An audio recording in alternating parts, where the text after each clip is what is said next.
आए हो वह कारण भी हमें ज्ञात है।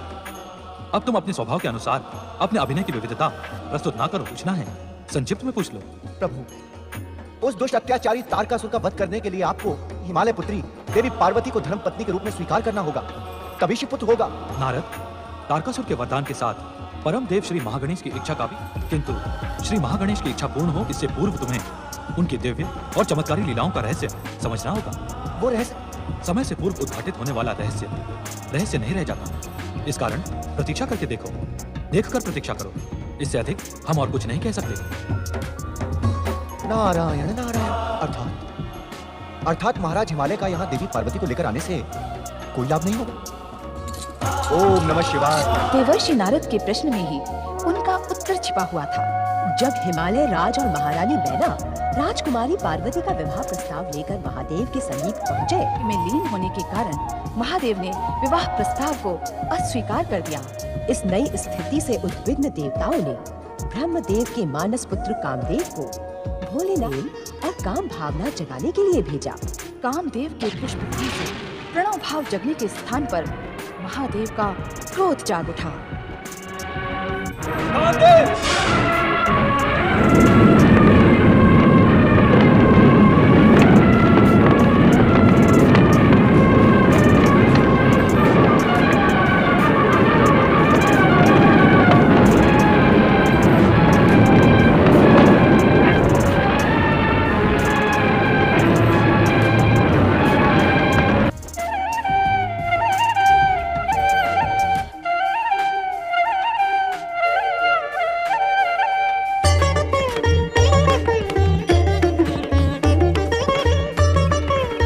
विज्ञान की अधिष्ठात्री देवी सरस्वती का इस प्रकार मौन रहकर हमारी ओर देखने का अर्थ है कि वो हमसे कुछ पूछने। हाँ स्वामी। निसंकोच पूछे, आप क्या पूछने की इच्छुक हैं? स्वामी, महादेव रुद्र ने अपने रौद्र रूप का प्रदर्शन करके अपने तीसरे नेत्र की ज्वाला से प्रेम परिणय के देवता पुष्पधन्वा काल देवी पार्वती से विवाह की समस्त संभावनाएं समाप्त कर दी। क्या अब शिव विवाह होगा स्वामी? देवी सरस्वती, शिव शब्द का शाब्दिक अर्थ है कल्याण। शिव संसार के कल्याण से कब तक दूर रह सकते हैं? स्वामी, कल्याण रूपी शिव के कल्याण की संसार को देवी, आपके इस प्रश्न के दो उत्तर हैं। अर्थात? पहला ये कि अधर्मी तारकासुर विधाता से जितना जीवन लिखवा के आया है उतने दिन तो वो जीवित रहेगा ही। और दूसरे का उत्तर आप भलीभांति जानती हैं। तनिक बताएं, शिव और शक्ति एक दूसरे से कब तक अलग रह सकते हैं? ये तो मुझे ज्ञात है स्वामी कि हृदय से वैराग्य विलीन होकर अनुराग प्रकट नहीं हुआ तो वे शक्ति स्वरूपा देवी पार्वती को अपनी पत्नी कैसे स्वीकार करेंगे? देवी सरस्वती, शक्ति स्वरूपा देवी पार्वती की प्रेम शक्ति परम देव श्री महागणेश की प्रेरणा से पति के रूप में शीघ्र ही जागृत होगी। शिव आराधना के स्वर प्रबल होंगे और तब जो कुछ इस समय असंभव दिख रहा है वही संभव होगा। अर्थात तभी संसार के कल्याण का कार्य प्रारंभ होगा। हाँ देवी, इस कारण इस विषय आवश्यकता नहीं।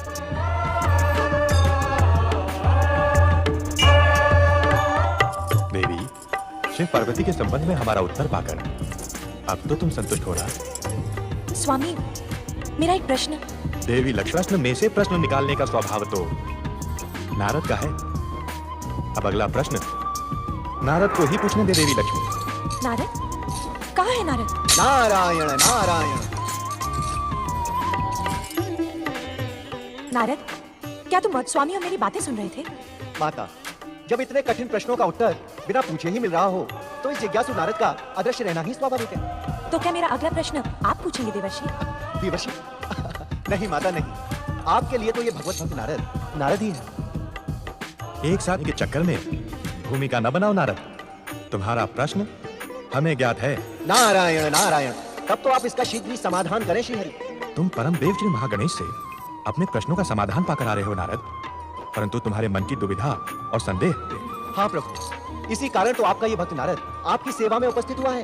नारद, परमदेव श्री महागणेश का हर कथन सत्यता का प्रमाण है।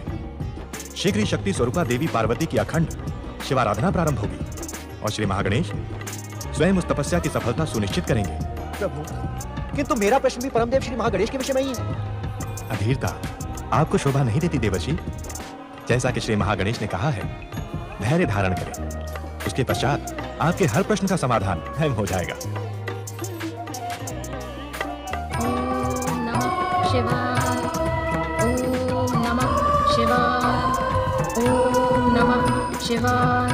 ओम महागणेशाय नमः। ओम महागणेशाय नमः। ओम महागणेशाय नमः। ओम नमः शिवाय। ओम महागणेशाय नमः। ओम महागणेशाय नमः। ओम नमः शिवाय। ओम महागणेशाय नमः। ओम नमः शिवाय। हे शक्ति स्वरूपा मां जगदम्बा,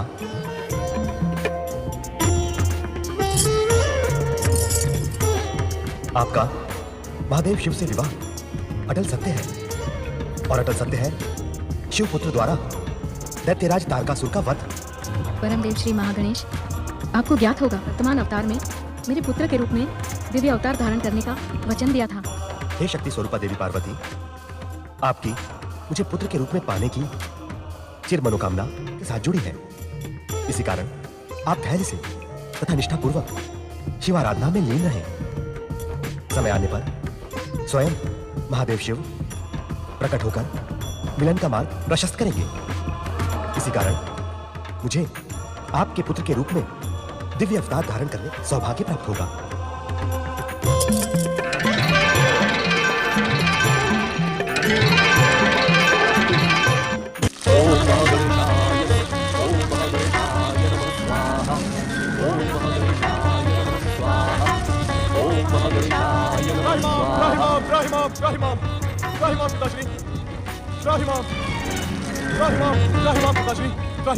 धैर्य पुत्र धैर्य, धैर्य जीवन की बहुमूल्य उपलब्धि और उत्तेजना प्राणी के विवेक को नष्ट कर देती है पुत्र। अनर्थ हो गया पिताश्री, अनर्थ। अब धैर्य की कोई संभावना नहीं। देवताओं के लिए भविष्य के समस्त मार्ग, जब समस्त मार्ग बंद हो जाए तब मात्र एक मार्ग खुला रहता है। कौन सा मार्ग पिताश्री? मेरे आराध्य परम देव विघ्नहर्ता श्री महागणेश की कृपा का मार्ग पुत्र।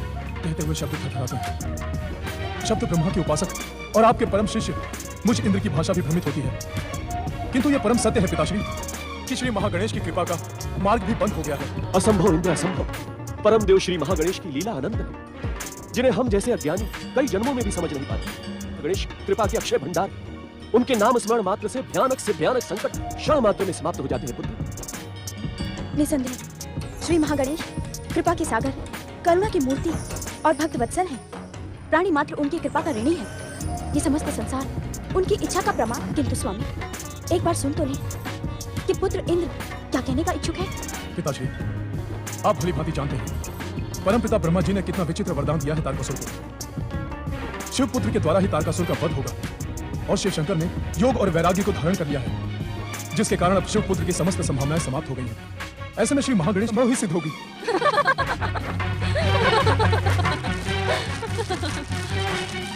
आज जीवन में पहली बार तुम्हारे मुंह से सत्य सुन रही हूँ इंद्र। सत्य, परम सत्य। अब शिवपुत्र की समझते हैं। मेरा पौत्र स्वर्गाधिपति तारकासुर अब सदा सदा के लिए अमर हो गया है। महागणेश तो क्या, अब इस संसार की कोई भी शक्ति तुम दीनहीन देवताओं का तारकासुर की विध्वंसक शक्ति से तारण नहीं कर सकती। हाँ, सब देवता अपनी दुष्टता छोड़कर मेरे पौत्र तारकासुर की शरण में चले जाओ। वो शरणागत वत्सल है, तुम्हें अवश्य अभयदान मिलेगा, अवश्य मिलेगा अभयदान। दीदी, तुम्हारा ये अहंकार अनुचित है। तुम्हारा अहंकार ही तारकासुर के सर्वनाश का कारण बनेगा दीदी। पाखंडी ऋषि, क्या तुम इस सत्य से अपरिचित हो? यह अहंकार तो वही करेगा जिसके साथ अहंकार करने योग्य विरक्त शक्तियां होंगी। पुत्र इंद्र, परम देव श्री महागणेश की महाकृपा पर पूर्ण विश्वास रखो। उनकी इच्छा मात्र से ये संसार प्रकट हुआ है। वो देवताओं का उद्धार अवश्य करेंगे पुत्र। देवताओं का उद्धार? पाखंडी, इन देवताओं ने शिव पार्वती के विवाह के अनेक असफल प्रयास करके देख लिए। अभागा कामदेव इनकी दुष्टता की बलि चढ़ गया। रुद्र के रौद्र से क्षण मात्र में भस्म हो गया।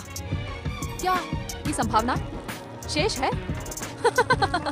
कैलाशपति शिवशंकर तो दैत्यों के आराध्य हैं। वे दैत्यों के विनाश को कदापि प्रोत्साहन नहीं देंगे। मेरा पुत्र स्वर्गाधिपति दैत्यराज तारकासुर अब सदा सदा स्वर्गाधिपति रहेगा।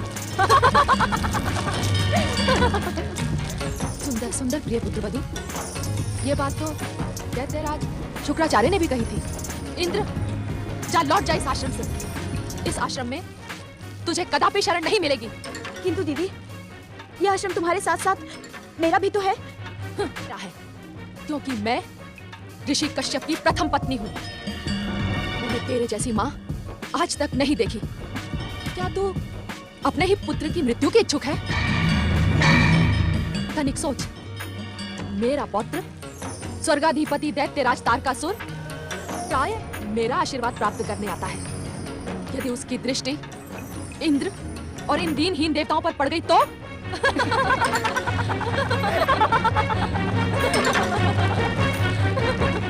देखो प्रिय पुत्र वधु, कैसे भीरू इंद्र भाग रहा है।